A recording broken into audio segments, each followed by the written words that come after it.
இப்போ நார்மலாக ஒருத்தர் வந்து ஒரு முறை மோஷன் போவாங்க, 2 முறை போவாங்க, சில பேர் 3 முறை கூட போவாங்க. இது அவங்களுடைய இயற்கையான ஹேபிட். நான் ஒரு முறை தான் போகணும்னு சொல்லலை, 3 முறை தான் போகணும்னு சொல்லலை. இது ஒருத்தருடைய இயற்கையாக இருக்கிறது மாறுபடுறது. நான் ஒரு வாட்டி தாங்க போவேன், இப்போ 4 வாட்டி போயிட்டு வரேங்க. நான் டெய்லி போவேங்க, இப்போ 4 நாளைக்கு ஒரு தடவை தான் போகுதுங்க. இதுக்கு பேர் நாங்கள் சேஞ்ச் இன் பவல் ஹேபிட் அப்படின்னு சொல்லுவோம். இது வந்து நம்ம இரைப்பை, குடல் பை, மலைப்பை இது சம்மந்தப்பட்ட புற்றுநோய்க்கான பெரிய அறிகுறி இதுதான். ரொம்ப ஈஸியாக கண்டுபிடிச்சிடலாம். என்னுடைய ஹேபிட் மாறிடுச்சு.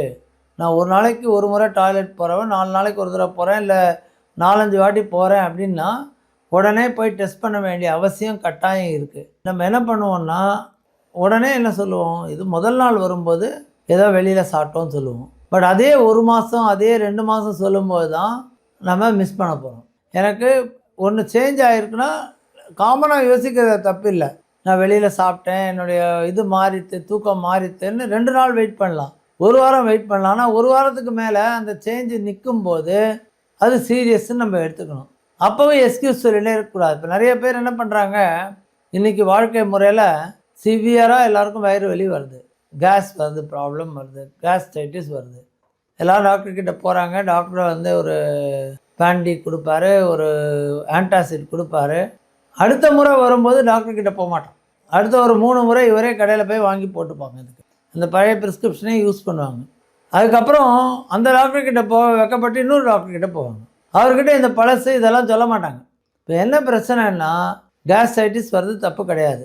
ஏன்னா நம்ம ஒரு வெறும் வயிற்றில் இருந்திருப்போம், பட்னி இருந்திருப்போம், வெறும் வயிற்றில் ஒரு டோலோ 650 போட்டிருப்போம், ஏதோ ஒரு ஸ்ட்ரெஸ் இருந்திருக்கும், கேஸ்ட்ரைட்டிஸ் வரலாம்.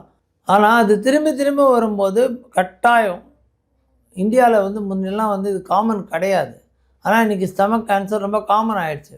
ஸ்டமக் கேன்சர் நம்ம ஏஷியாவில் வந்து ஜப்பானில் தான் ரொம்ப அதிகம்.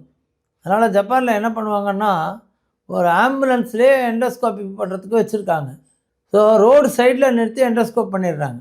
அந்த அளவுக்கு எண்டோஸ்கோப் பண்ணுறாங்க. இந்தியாவில் ஒரு டாக்டரே கூட்டோ, ஒரு நல்ல ஒரு படித்தவங்களை கூட்டு, உனக்கு அடிக்கடி வருதுப்பா இந்த கேஸ் ப்ராப்ளம், தப்பு, எண்டோஸ்கோப்பி பண்ணிக்கோன்னா ஓடி போயிடுவாங்க. எல்லாருக்கும் ஒரு பயம், வாய்க்குள்ள டியூப் போட்டால் நான் என்ன ஆவேன், ஏதோ ஆகிடுவேன். ஆனால் அது போட்டால் தானே நமக்கு கேன்சர் ஆகாமல் காப்பாற்ற முடியும்.